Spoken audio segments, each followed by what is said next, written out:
I'll call this meeting to order. Please join me for the Pledge of Allegiance. I pledge allegiance to the flag of the United States of America and to the republic for which it stands, one nation, under God, indivisible, with liberty and justice for all. Oh. Roll call, please.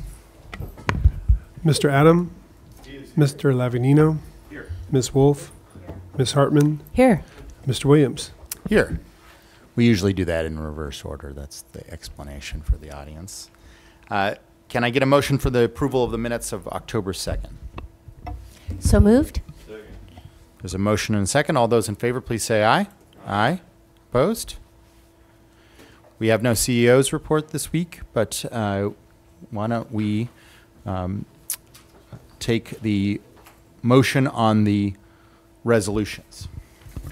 We have A18, A19, A20, and A21. I'll move those resolutions. Second? All those in favor, please say aye. Aye. Aye. Opposed? Let's start with one of our favorite subjects, A18. Chair Williams and members of the board, our first resolution today is sponsored by Supervisor Williams. This is a resolution proclaiming the week of October essential steps that can be taken to reduce the likelihood of having a fire and how to escape safely in the event of a fire, including looking for places where a fire can start, listening for the sound of a smoke alarm, and learning 2 ways out of each room. And whereas Santa Barbara County has particularly been affected by fire, including the Thomas Fire and Holiday Fire, among our long history of large and dangerous fires, and we need to keep doing our part to help prevent the likelihood of even more frequent and devastating fires from taking place. And whereas fire is a serious public safety concern both locally and nationally, and homes are the locations where people are at the greatest risk from fire. And whereas Santa Barbara County residents should identify potential hazards in their homes and move to eliminating these hazards. And whereas the 2018 fire prevention theme, Look, Listen, Learn, Be Aware, Fire Can Happen Anywhere, effectively serves to remind us that we need to take some personal steps to increase our safety from fire. Now, therefore, be it hereby ordered and resolved that this Board of Supervisors does proclaim the week of October 7 through 13 as National Fire Prevention Week in Santa Barbara County and encourages everyone to participate in fire prevention activities at home, work, at school, and all locations, making this Fire Prevention Week the beginning of a long-lasting effort to improve fire safety. Passed and adopted today.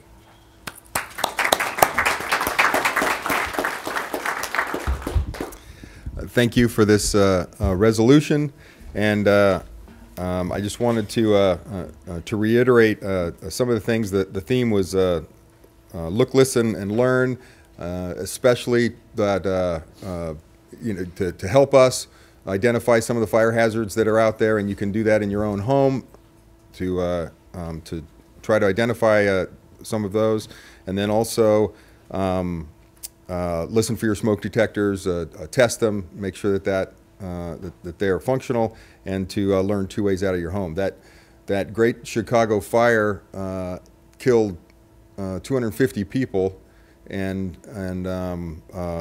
destroyed over 17,000 structures. So that's one of those things that are an urban conflagration, but they're still it's still things we have to be vigilant about today. Just last year, at this exact time, in fact, the Northern California firestorms took 9,000 structures and 44 lives, and so our own Thomas Fire, a little closer to home,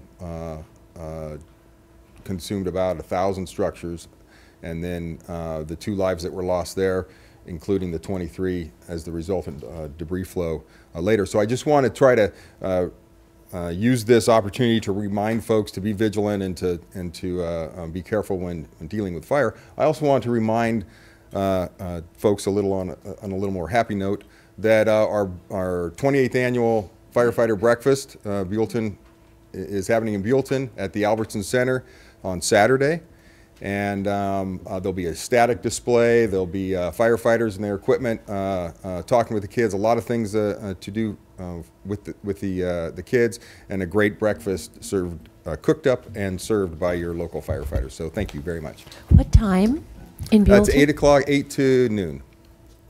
Yeah. Thank you. Thank you.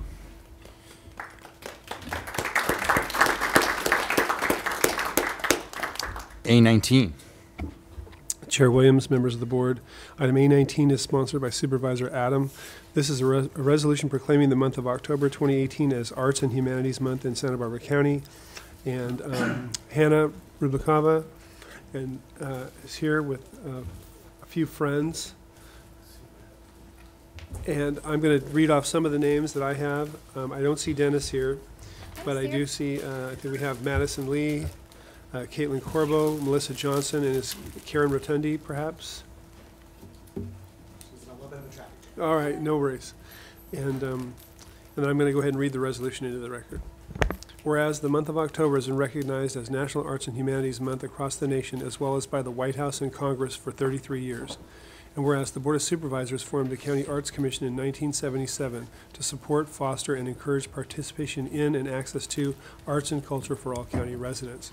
And whereas the county acknowledges the vital role of artists, performers, and creators in enriching our quality of life while fueling innovation in our local economy, and encourages residents to engage in the tremendous diversity of local arts and culture. And whereas the county celebrates student artists, art teachers of all disciplines, and arts in the schools, recognizing the benefits of arts instruction for the entire community. And whereas this year the county commends 2 students from Ernest Righetti High School, Madison Lee, who won first place in the 24th District Congressional Art Competition in May 2018 for her work titled The American Dream, which will be displayed at the U.S. Capitol for the next year, and Caitlin Corbo, who received the People's Choice Award for her painting, Sweet Creature. And whereas the county praises Ernest Righetti High School art teacher Melissa Johnson for mentoring and supporting these students, and Ernest Righetti High School for producing an environment that stewards aspiring young artists to develop their skills while creating bright futures.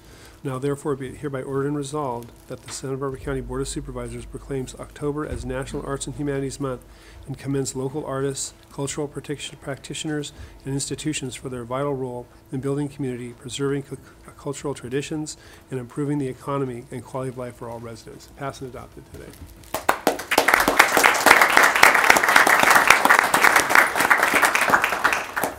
Chair Williams and members of the board, good morning. I am Hannah Rublikova with the County Office of Arts and Culture.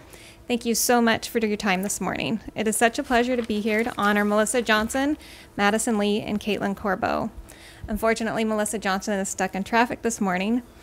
There is no greater way to celebrate Arts and Humanities Month than by recognizing the hard work of teachers and their students. Teachers like Melissa Johnson are inspiring and educating the next generation of artists and are the foundation of the county's vibrant arts sector. Melissa Johnson has been teaching for the Santa Maria Joint Union High School District for the past 20 years, the last 5 of those as the fine arts instructor for Righetti High School. She is dedicated to her students and is always looking for ways to showcase their talent and to provide them with opportunities to learn and experience more. Melissa is also a talented artist, and her work can be found on 2 of the utility boxes here in the city of Santa Maria. I'm also thrilled to have 2 extremely talented young women here representing the next generation of artists. Often when we recognize an artist's talent, it is seen as a gift, something that they were born with. But we need to recognize that these students here aren't here because they're merely born with artistic talent. They're here because they have practiced, and practiced some more. They have worked for hours and hours on their skills and have had the great fortune of having amazing teachers like Melissa Johnson along the way. It is such an honor to celebrate Arts and Humanities Month by presenting these 2 young artists, Madison Lee and Caitlin Corbo, with these awards for their hard work, dedication, and creativity. Thank you.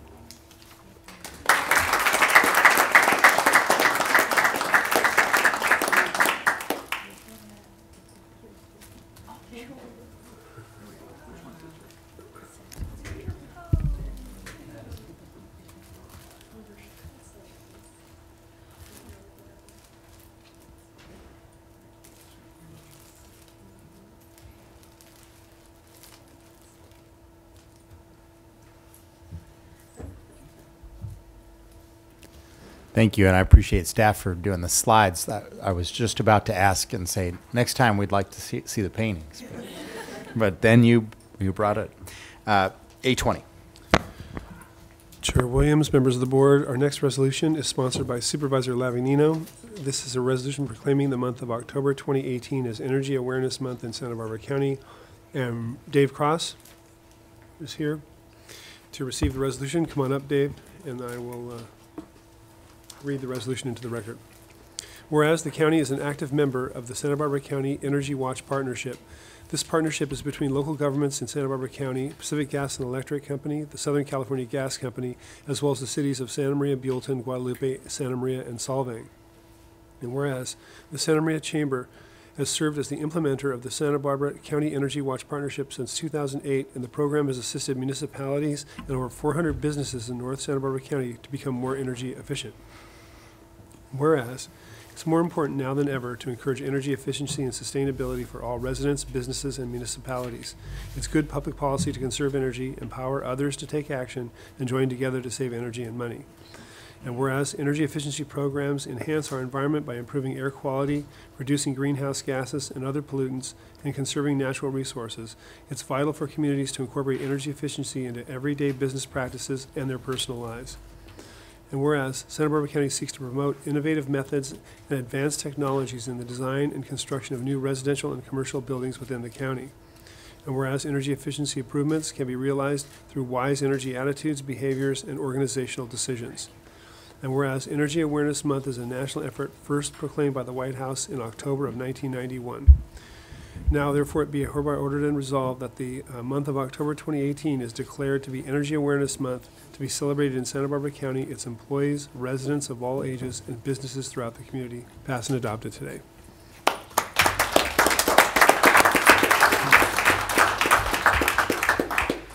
Supervisor Williams, members of the board, I'm Dave Cross, here today representing the Chamber of Commerce, Santa Maria Valley. We do administer the Santa Barbara County Energy Watch Partnership. Our territory is North Santa Barbara County, and since 2010, we've helped literally hundreds of businesses through our direct install program become more energy efficient. This last year, we've done work in Santa Maria, in Guadalupe, the unincorporated areas around Lompoc, Orcutt, San Ynez, even out to Lake Cachuma. We upgraded Circle V Ranch to LEDs through our nonprofit grant program, and that saves them considerable energy and cost. Good Samaritan Shelter in Santa Maria and outside of Lompoc, we did the same thing with them through our nonprofit grant program, updating their LEDs, lights to LEDs, and they save literally $20,000 a year that goes back into their program for Good Samaritan Shelter. So it's great. So we've done work in the 3rd, 4th, and 5th District, and Supervisor Williams, just so you know, wasn't too long ago we worked with Supervisor Carbajal in Nukuyama for significant outreach out there. So I'm hoping down the road we can work together with your office to continue that effort.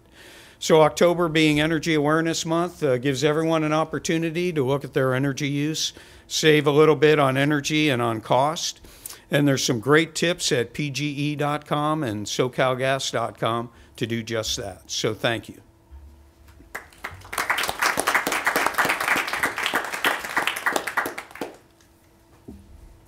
A21.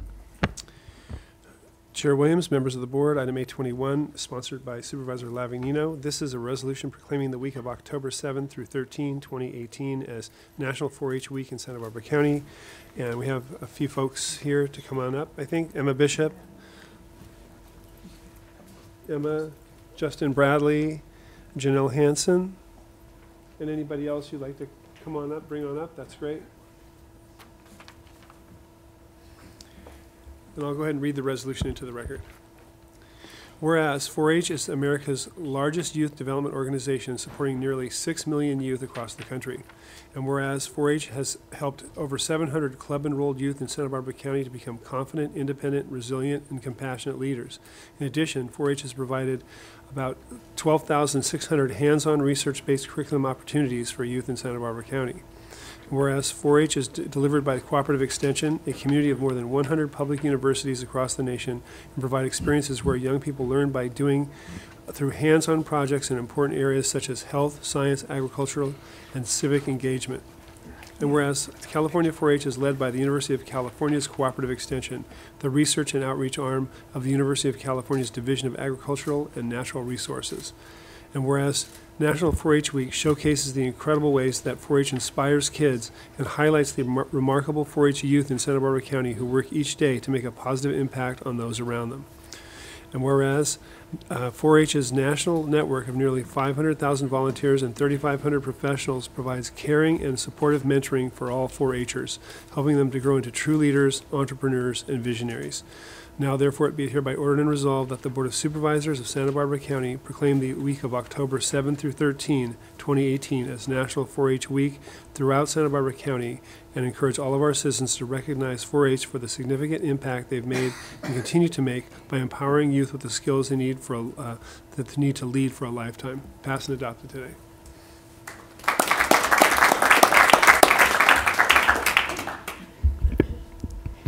Good morning, supervisors and fellow Santa Barbara County residents. It is a pleasure to be here today to receive the 4-H proclamation. My name is Breda Raposo, and I am 12 years old. I am a 7-year member of La Graciosa 4-H in Santa Barbara County. 4-H has given me opportunities to learn and grow. It has given me the tools to become a confident speaker and leader too. I have learned to ethically raise and market livestock and how to use my earnings to save for my future. 4-H has helped me pursue my greatest interest, which is horses. I have had the opportunity to explore STEM, which helped me better understand how things work. My school has also started using STEM. I have seen how being active in the community helps others and that the things I do for my community can make an impact. I appreciate your continued support of the 4-H Youth Development Program. Thank you.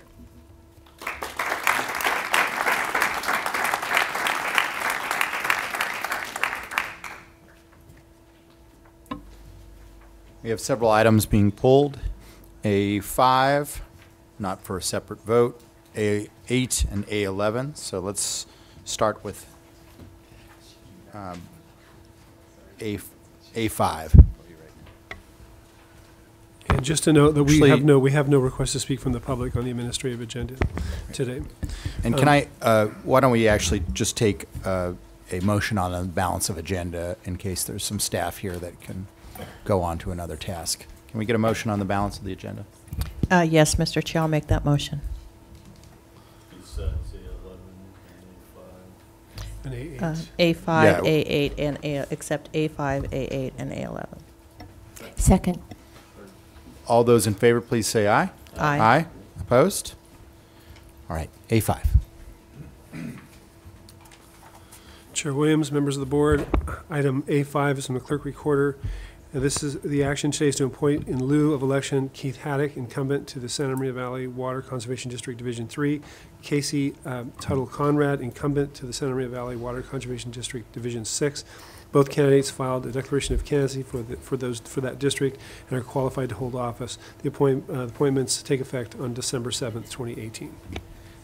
Supervisor Lavanino wanted to explain what's going on, though I honestly question the wisdom of that with how long it took us to explain what was going on last week. I'm not trying to I'll throw a little mud in the water. No, I appreciate, and this doesn't have anything to do with District 3 and District 7. I'm sorry, District 3 and District 6. My question is about the open seat, which is District 5, and I just want to get clarification because it was in the newspaper, and I just want to get clarification of how people that would be interested in that open seat, of how we would go about accepting those applications and reaching out to the public, and then what the process is for appointing that person.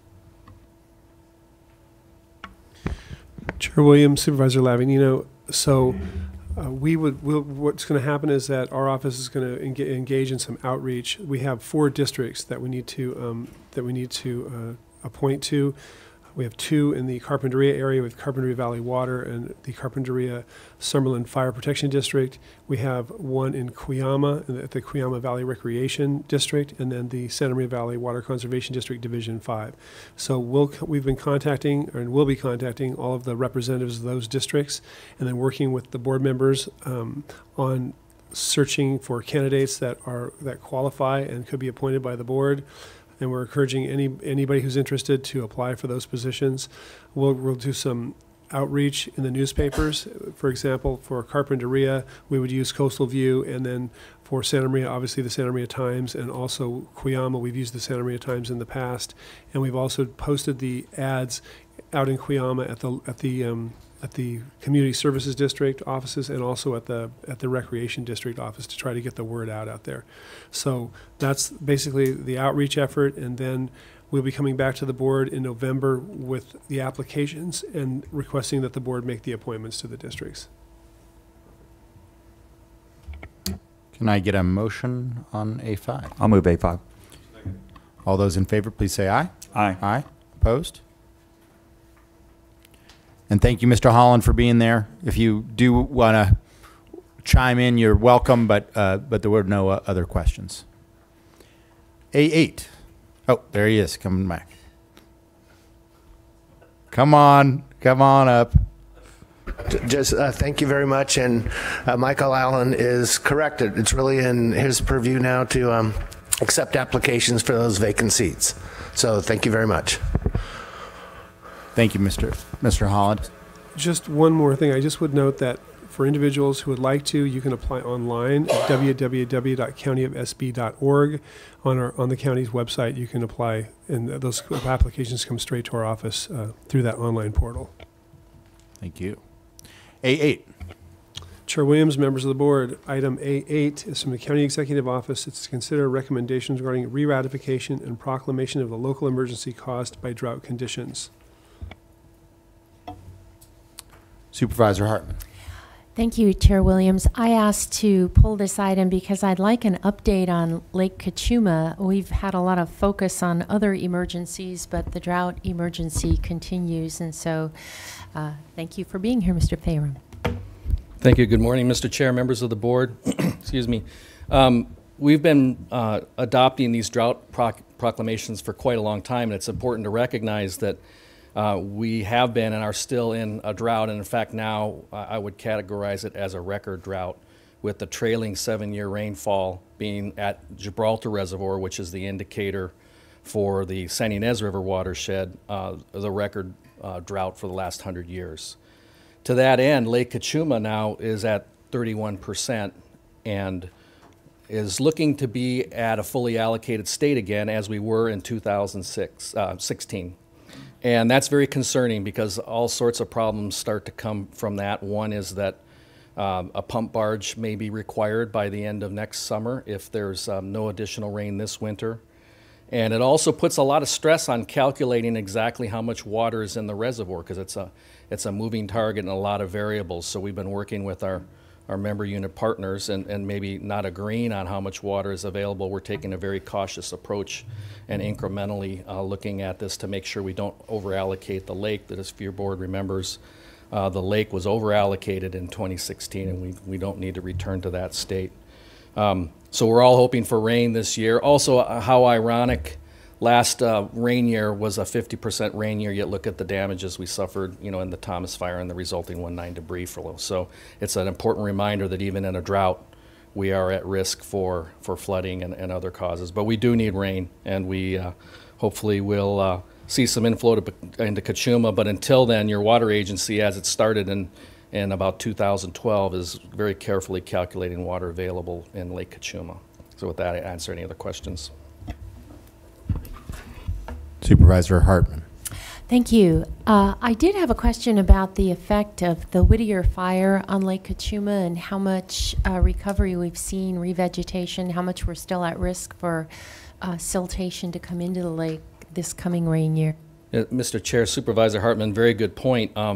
With the Whittier fire and the Thomas fire, I would point out that we had a heavy rainstorm in the Montecito area, which also on the backside flows into Jameson and Gibraltar Reservoir. The water quality that resulted from that debris flow rendered that water unusable for a significant amount of time. And I don't know that either the city or Montecito are using water from those reservoirs yet because of the water quality impact. Eventually, I believe it'll be usable. We didn't suffer that at Kachuma because the rain wasn't quite as intense there, but there is an ongoing risk from having water quality impacts in Lake Kachuma from a heavy downpour and also the sedimentation. But just subjectively looking at the relative watersheds, the Whittier fire area has recovered much better. It is on the sun shadowed side of the mountain, so it gets that benefit, tends to be cooler. We see a little more recovery on the Whittier fire. I drive that every day, so I take note of that. And so that's good news, but the risk is still there, as you know. Supervisor Adam. Yeah, it may be just a little bit off topic, but since you're here, I've been getting some questions about the 4th and 5th ramps. And do you know anything about the 4th and 5th ramps there that are not going to be accessible? Some of the boaters are giving me a hard time about the... Yeah, I think maybe Mr. Chapchian can answer that and okay. Parks on the boat ramp. So well, you know, off I know topic or wrong speaker. We've been providing the forecasts of where we think the lake is going to go, and that affects the elevation.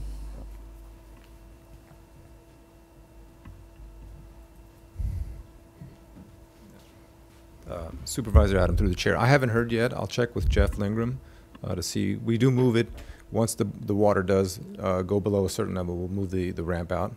Well, apparently, because I'm hearing from more than one person, that as it goes down, if it goes past the 3rd ramp, there's not going to be any access at the 4th and 5th ramps. I will. Let me check on it with Jeff, and I'll get back to you on it. Thank you.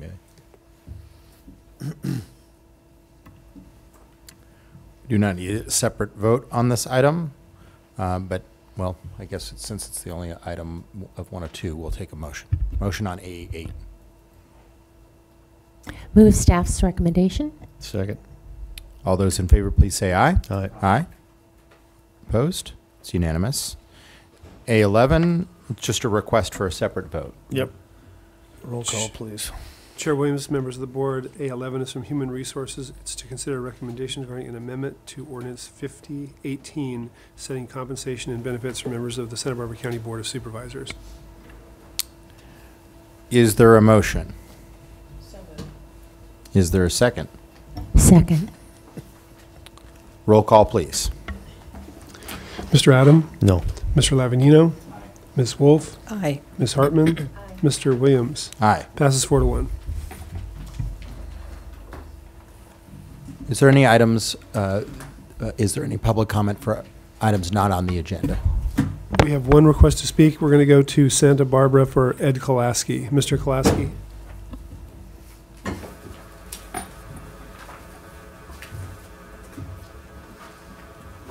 Drawing up.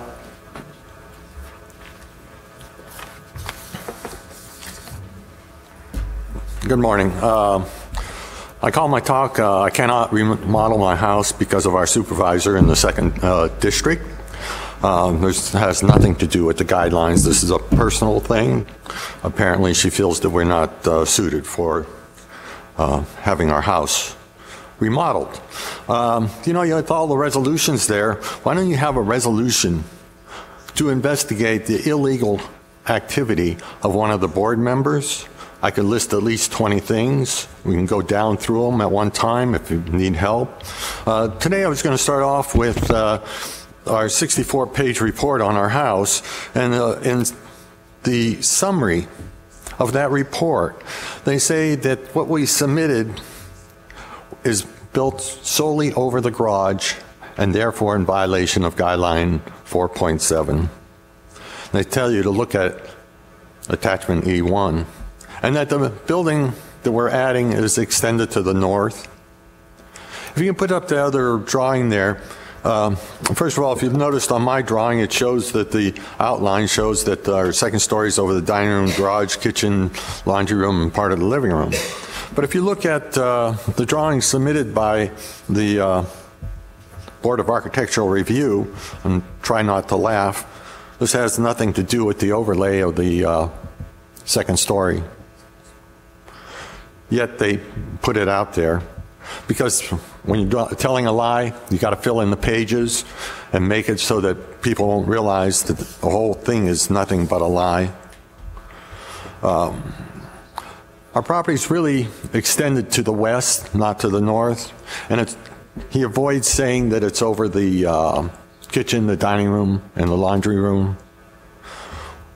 I can't believe that you people could go on and on with this criminal activity and not do anything about it. You know, you say a pledge of allegiance to for liberty and justice for all. You should delete the for all, or at least add for all those that are willing to pay our second district supervisor. You know, Alex was chairman of the Board of Architectural Review. One day he's voting 5-2 in our favor. The next meeting, he's won't let us show our project. He won't let us speak. You know, it's just so incredible. I don't know how to say it or express it. Why can't someone who pays for the meeting be allowed to speak? Why are we ejected in 15 seconds, not allowed to say a single word? Why is our supervisor still on the board? She should have been investigated and fired a long time ago. Why is Alex still in charge of the Board of Architectural Review? He should have been fired and let go a long time ago. You know, hail to our dictator. Is that what it is? Hail to our dictator. Why do we have a dictator? Mr. Glaske, you know the that. time limits here.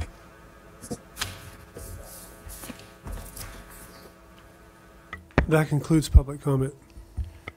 We will go to departmental item number 1. Chair Williams, members of the board, item number 1 is from Community Services. It's a hearing to consider recommendations regarding the formation of a library ad hoc committee. Chair Williams, I'm going to turn this over to Ryder Bailey, who's been involved in our library project. Good morning, Chair Williams, members of the Board of Supervisors. Today we'll be receiving a presentation on the formation of the Library Ad Hoc Committee.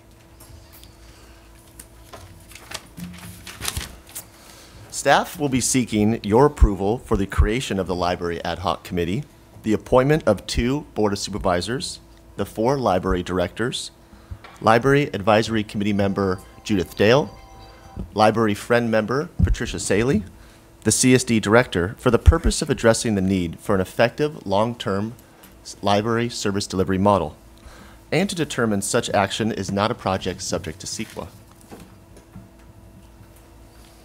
I will begin with a brief summary of how we got to today. Back on May 2nd, 2017, after a library presentation to your board, staff was directed to engage a library consultant for the purpose of evaluating the current county library service model and service delivery system and funding model. On October 17, the board approved the Library Consultant Selection Committee's recommendation of management partners to provide countywide library consultant services. On April 3rd, 2018, the Board of Supervisors received a presentation from management partners.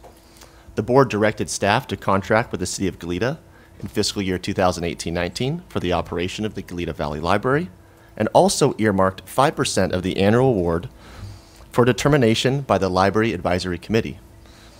And it also capped administration charges at 20% and excluded Friends donations. However, the 5% earmark and administrative caps were later rescinded. On June 5th, the Board of Supervisors restored status quo county funding allocation and administrative charges allowed, and received an update from staff on fund balance deficits and potential reductions in hours and programming in fiscal year 2018-19. At this time, the board directed staff to create an ad hoc committee to address the need for an effective and sustainable long-term service delivery model.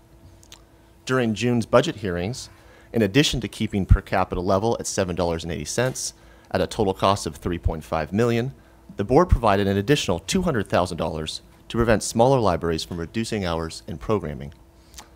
At the September 19th, 2018 Library Advisory Committee meeting, the LAC unanimously recommended for appointment Library Advisory Committee member Judith Dale and Library Friend member Patricia Saley to the ad hoc committee. Earlier this month, on October 2nd, your board approved the countywide library agreement. The library ad hoc committee members are as follows: 2 county board of supervisors, which staff is seeking the appointment of, the 4 library directors, Judith Dale as the LAC representative, Patricia Saley as the Friends representative, the CSD director or his designee. Additionally, staff will be seeking an external consultant yet to be selected to assist in driving the process.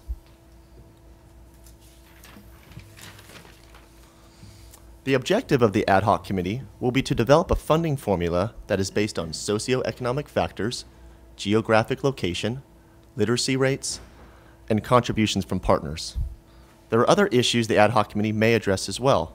Those may include reviewing the sustainability of the library system, revisiting the management partner recommendation to add Buellton and Solvang to Zone 4, as well as administration charges charged by administrators, standardizing library hours, and evaluating governance options. In summary, staff is seeking the formation of the ad hoc committee and appointment of 2 Board of Supervisors, in addition to the 4 library directors, LAC member Judith Dale, Friend member Patricia Saley, the CSD, and the CSD director. Thank you. Staff is available to answer any questions you may have.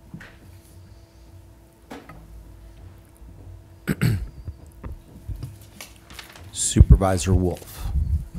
You have some questions? I do. Please proceed. One thing that you just mentioned that wasn't in our board letter about what the ad hoc's charge is was reviewing the Buellton Solvang possible move to Zone 4. I thought that I don't know, maybe I just misunderstood, but I thought that decision would be separate from any ad hoc, what this ad hoc committee would be doing, that they were moving forward or not moving forward, but it was a separate issue. So I just want to make sure that that we're on the same page. Supervisor Wolf, through the chair, it is a separate issue. You are correct. The main function of this ad hoc committee will be to address the funding formula. We did have a lot of recommendations from management partners, and we ultimately landed on just the per capita. I put it down as a potential issue that could be discussed by the ad hoc committee, but is not the reason for its formation. Okay, but it's not in the board letter. And that's why I think we really need to be clear when we're talking to the ad hoc committee, what is their charge? So can we be clear that that's not their charge? Supervisor Wolf, yes, we will be clear that that's not their charge. Yeah. Okay. And I can tell you that logistically, it's not even possible for it to be their charge because, and the committee members that were recommended to the board are well aware of it because Black Gold needs to know by December whether they are in Zone 4 or not. So they need to know by December. There's an incredibly urgent deadline for a resolution to this matter. Okay, well thank you. So so that we're all clear about that. The other thing, so just given what you said about December, that they have to make a decision about moving into Zone 4 or not, why wouldn't, this is kind of a broader question, why not wait until January when we have a new board representative from the 2nd District seated? There may be some movement on who sits on the Library Advisory Committee, and I'm just wondering if there's any reason why this action couldn't wait until January, because, and not just because of a new seat of the supervisor, but also because it looks like there's going to be some action on the change of zone, perhaps. Supervisor Wolf, through the chair, the Solvang and Buellton issue has to be resolved by December, and that's something that we can do internally. I guess waiting will take some time. It's going to take some time for the ad hoc committee to move forward, schedule the meetings, and get the work done. We've got contracts coming up. Next June will be here sooner than you think. So it's really a policy decision on the board's part, whether or not you want to wait. We can move forward. We'll follow whatever direction the board wants to take on this one. So your hope is, Mr. Chapshin, that the ad hoc committee will be acting quickly to make a recommendation to the board so that it can go into effect for next June? For the next contract Is that what you're year. thinking? Yes. Yeah. And I'll just tell you from the perspective of the members of the library ad hoc, I think their frustration with board process is that we seem to want their opinion in the first half of the year, and then there's sort of like one or two meetings to reach resolution, and then we don't want their opinion for the second half of the year, and then we go, yeah, we'll figure out something better for next year, but then perhaps do not meet enough to hash out a lot of the issues. So I'll just speak for at least, I know the opinion of Judith Dale, who's one of the recommended folks, that tackling issues this complicated will take a little bit more meeting, and waiting till January would be essentially repeating what we do and kind of rush the process before June. Supervisor Hartman. Thank you. From my perspective, we've spent last two budget workshops and hearings with libraries being very contentious, and so we did get this study, and at the last hearings, I guess, I did volunteer to serve on the committee if the board would agree to appoint me. I think it's very important that we come up with some recommendations, that we not once again be mired in uncertainty, but we have something clear to go forward, because we were putting it off for the library study. We got that, and we still were floundering. So I think it's time that we really take the bull by the horns and figure this out, instead of just muddling through yet again, and all the uncertainty and all the contentiousness that raises. And I've also volunteered as your designee to the Library Advisory Committee, and hope that the Board of Supervisors is willing to at least look at the recommendations and meeting process for this committee of between next month and the spring. Supervisor Wolf. Thank you, Mr. Chair. Well, I do hope, well, let me just state that what the Board of Supervisors does in our allocation of over $3 million is to ensure that the money does go to each person in the county. And I know that some folks brought up the issue of whether or not we should be funding cities and so forth. I think if there was any change to maybe reduce or eliminate our funding to cities, that there would be a significant impact to our cities and our constituents. So I'm pleased to see the makeup of this, because we do have we have someone from we have all the library administrators. But and I don't know if Supervisor Lavagnino or Supervisor Adam would be interested, but this could potentially impact your districts as well as South County. It's always seemed to be focused on South County, but as we're talking about ad hoc and what the charge is of this, the potential implications could be significant to the city of Santa Maria, the city of Lompoc, and so that's one thing.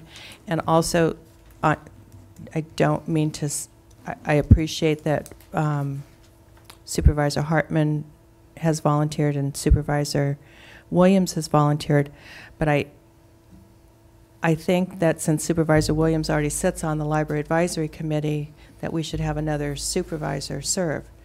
That would be another reason to wait till to January, because whoever is on the chair of the Library Advisory Committee, I don't think should also sit on this ad hoc committee. So that's why I'm suggesting that we have either one of you serve. Otherwise, I just think that it's otherwise wait until January, see how things fall out. If whoever is the chair of the Library Advisory Committee, I don't think should be on the ad hoc. So if you select someone else on the Library Advisory Committee, I think it's great to have Supervisor Williams serve, but it's like it's kind of like a double dip on an ad hoc committee that really will impact the entire county.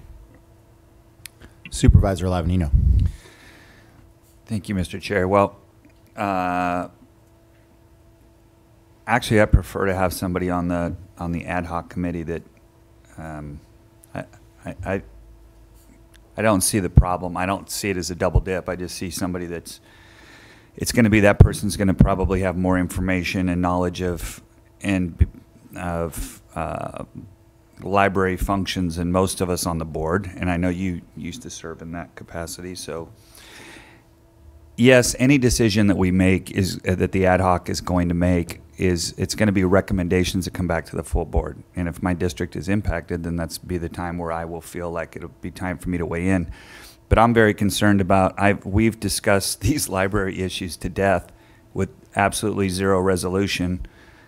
So waiting, and I understand your thought process on that, but for me, waiting until January, and we know how January is, and by the time you get through the holidays, we're just a couple of months away from budget workshops in April.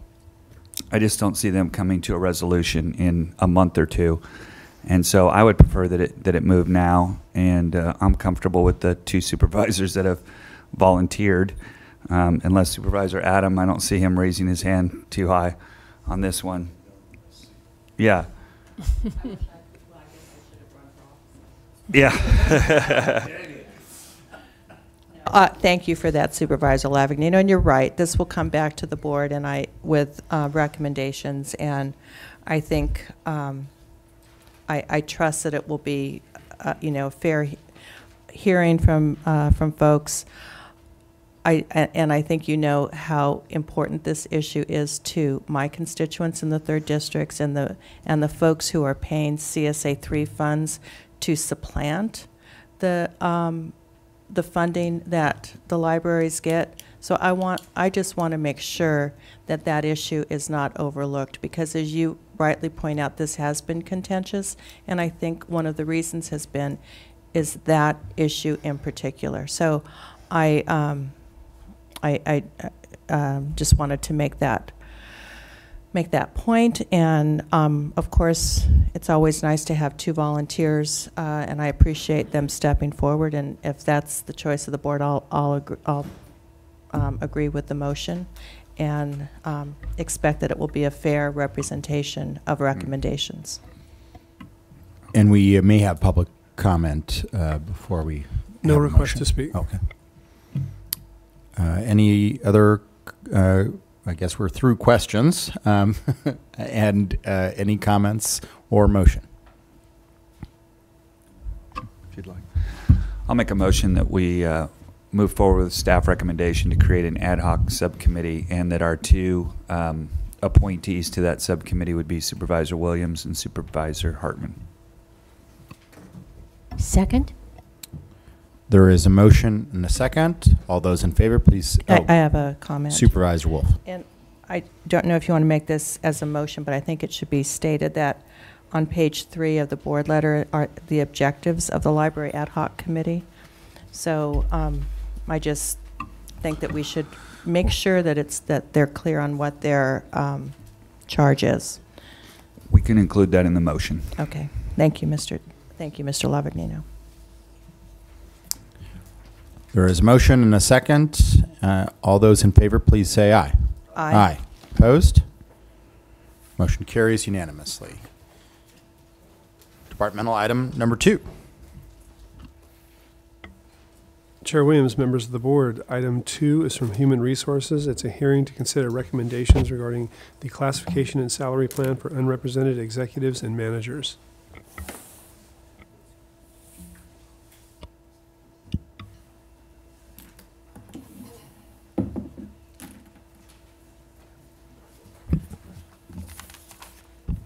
Good morning, Chair Williams and members of the board. Thank you for hearing the proposal and recommendations pertaining to the unrepresented management and executive salary plan changes. The compensation plan is one of 3 HR priorities that you gave to me in 2016. The charge was to evaluate, review, update, and enhance the existing management class and comp salary. The recommended changes that I'm going to present to you today represent second phase enhancements. So please let me just take a moment to remind you that the county's management classification and compensation plan had been in a state of flux for approximately 10 years and was a source of contention for many managers, primarily because there is no mechanism to advance employees on the compensation scale. There was no clear and transparent philosophy regarding comparable counties and market evaluation, and there was no way to correct the unintended consequence of tenured employees being stuck in a salary bubble due to the lack of funding for the leadership series. This resulted in newer employees being hired at much higher wage rates than existing employees, which created internal equity issues and disparity. So since the first phase that was adopted in 2016, we have made great strides toward a functional system. The 4 major changes that I'm proposing to you today will further normalize the county's broadband system. We are one of only a handful of organizations that still utilize the defunct broadband compensation system. To fix this permanently and to revert back to a step system would cost the county millions of dollars. Instead, we are creatively finding ways to make the system workable with little to no cost. We're doing things such as reducing the spread between the minimum and maximum salary band by the COLA amount. Reducing the spread between the minimum and maximum salary band, adjusting the band by the COLA amount so as to keep pace with the market and better align with represented employees' salary structure. This will also prevent management employees from capping out or maxing out at the top of the range prior to them receiving any type of approved COLA. So the recommendations, if approved, would also provide the CEO with greater flexibility to compensate individuals performing extraordinary duties for prolonged periods of time during a declared disaster. Many of the other changes are simply administrative, language clarification, and cleanup. So I do want to caution once again that the plan is not a panacea and will not fix every little issue. However, the plan is solid, it is logical, it is progressive, and it is fiscally responsible. And if adopted, will move the county in the right direction to achieve our recruitment and retention goals. So before I begin with the presentation for the second phase of changes, I did work with several employees to ensure departmental input, and I want to thank and recognize those individuals right now. First one is Betsy Byrne from the Auditor Controller's Office, Jen Butterfield from General Services, Tom Farum from Public Works, and a myriad of HR staff, including Don Wynn, who is with me today, June Liggins, Aaron Jeffrey, and Yvonne Torres. So we're going to the project scope. So the project scope, revamping the class and comm system is a major undertaking, as you've heard me say several times before.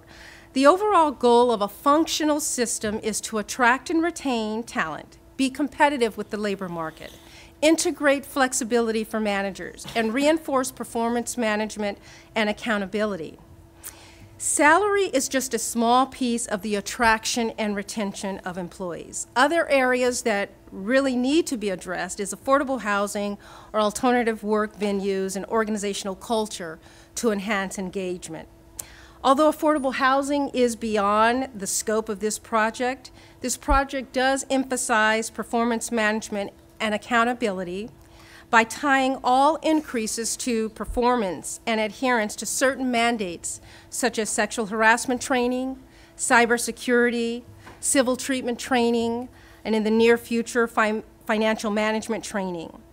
Moving forward, we may also recommend incorporating attendance at the county's new employee orientation as a requirement for salary increases. Only 25% of new employees attend the county's new employee orientation. And this is really the time where we can reinforce county culture and create connectedness and engagement. So I'm going to strongly recommend that that's one of the things that you look at in the future. Next slide. So let me quickly just review some of our successes to date. None of this could have been done without your decisive action and implementation of smart policies that build upon each other and work holistically together and eliminate the need for these one-off, case-by-case decisions, compensation decisions that result in inconsistent practices. Since 2016, the first phase of changes, and I won't go through all of those, just I'll highlight a couple of them, we implemented a new control point, which has saved to date $357,000 and growing in new hire cost. You may recall that prior to the control point, managers could hire up to 90% of the salary band. This resulted, again, in new hires making more than existing employees, a skewed compensation system, and higher placement cost. The control point adjusted the starting salary based on market data. The goal was to hire at least 80% of all new hires at the designated control point, and we have succeeded. And since 2016, 27 of 33 of our new management hires were hired at or below the control point for an ongoing savings of approximately $387,000. We provided a provision within the salary plan to address internal equity. In addition to the general salary increases, or the compensation pool you may be familiar with, or the COLA is another way to say it, managers can use a portion of those funds to address equity by providing what we call an ESI, an equity salary adjustment, or an equity salary increase. And since implementation of this provision, we have not had one request for a compaction adjustment since this implementation, and I think that that's pretty astonishing.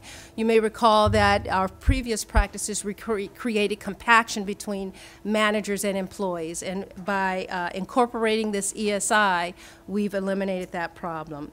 Most managers are using this tool fully, and one of the departments in particular that is really using this ESI is the Department of Social Services, so kudos to them. We also established a non-base building pay provision, which allowed us to successfully implement one-time pay incentives such as the succession incentive pay, the longevity pay, and the voluntary early separation incentive program, or VSIP. The VSIP program alone is on track to save the county $775,000 net dollars in first-year savings. All of your policies, as I mentioned before, work holistically to create a functional system. You can see that in 2016 on this chart here, because of a lack of logical policies, we had an abnormal distribution of employees and salaries. Most people fell within 90% of the band because everyone was hiring at the maximum capability.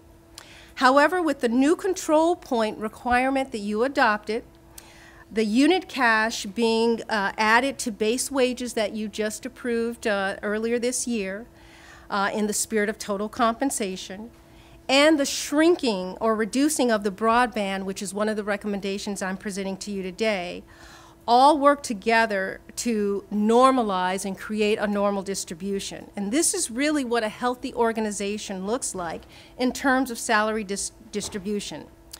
The holistic approach is the way to go. It creates consistency and fairness of practice and eliminates the need for these one-off compensation decisions that result in uncoordinated and chaotic results. The next slide. Just to drive the point home a little further, you can see this scatter diagram, and in 2016 you had employees with 0 to 1 year of service on the job making way more than employees with 10, 15, or even 20 years of service. With the changes that you've put into place to date, you can see that we are slowly yet systematically starting to see a shift. There should be a positive correlation between years of service and salary, and that's what you see there on the right. And this is just with 1.5 years of changes. Next slide. Our retention longevity incentive, this was a new provision that we adopted in 2016 as well. And July 2018 was the first time that we implemented the longevity or retention pay provision. We paid incentives to 28 employees who had either 5, 10, or 15 years of service as of June 30th, 2018. The total one-time non-base building payout was $87,000. We conducted a survey post the payout and asked employees how likely it would be for them to stay, for them or their coworkers to stay an additional year if it meant receiving the incentive. And a total or an aggregate of 92% said either somewhat likely or very likely. And I think that this is a huge number because it's quite expensive to recruit, to train, to onboard, purchase equipment for a new hire. It takes time to receive a return on our initial investment. And you typically don't even see a return until maybe year 3 of someone's new hire, unless the person is just exceptional. So every week, every month, every year, you can keep an employee on the job and keep them engaged. You increase your return on investment. Research shows that the cost to replace one individual that leaves the organization can range from between 20 to 70% of your initial cost. And that does not include the training and the equipment and everything else that goes with onboarding a new employee.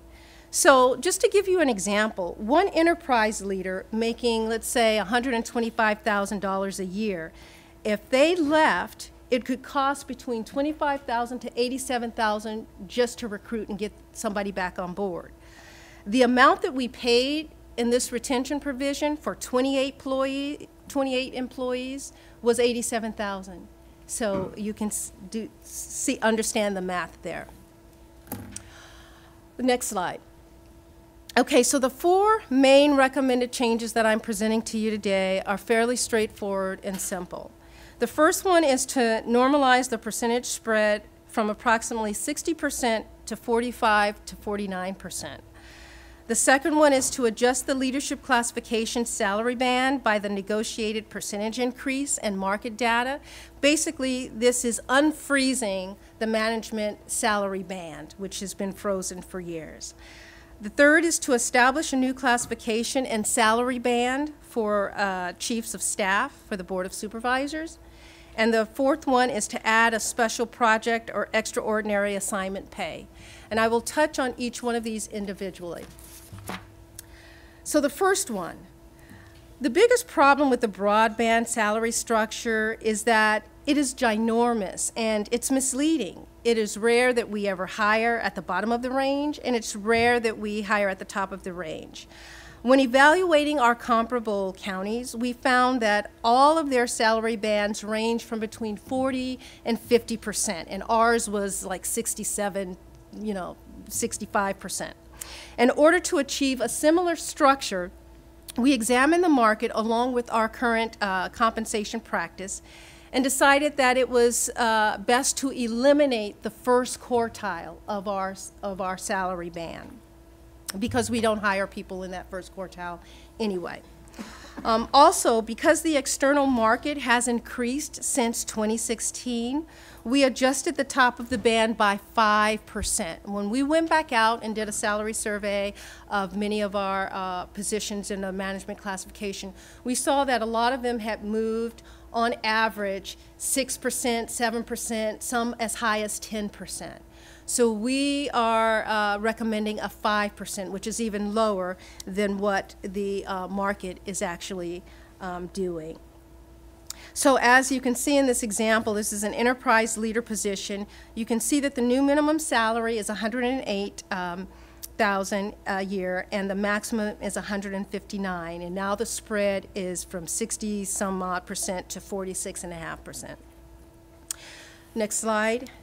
In addition to eliminating the first quartile and adding on 5% at the top of the band, we are recommending that each year the pay scale adjusts by the negotiated salary increase. So for example, the Board of Supervisors approved a 2.5% increase for SEIU, and unrepresented managers mirror that increase. So the entire band for the enterprise leader would move by 2.5%. Now, this is a critical change and specifically addresses your concerns about employees maxing out at the top of the salary band prior to them receiving their COLA like everyone else. So you may recall just this past year, in July 2018, you approved a one-time lump sum non-base building pay of a maximum of 3% for those management employees who are at the top of the range. You did this reluctantly and with the proviso that the system would be fixed going forward. Without this change, the number of employees reaching the top of the scale would increase exponentially. So, for example, in 2016, there were 11 people who did not get an increase when everyone else did. In 2017, there were 20 people who didn't get an increase because they were at the top of the range. In 2018, there were 30 people, but you gave them the one-time salary increase, so that alleviated that issue a little bit. And if we don't approve this change, in 2019 it will be 50 people, and it will continue to grow as people reach the top of the range. So this is a very normal process, and what we're trying to do is normalize a very abnormal system that we have. And it follows a practice that I'm familiar with in every organization that I've ever worked in. This is exactly the practice that occurs with represented salaries, and when an increase is negotiated for represented employees, the entire salary band increases by that amount. It grows with the market. So for the managers, the salary band has been frozen for years, which has caused several problems. Okay, next slide. So the third proposal is to establish a separate class and compensation structure for the chiefs of staff.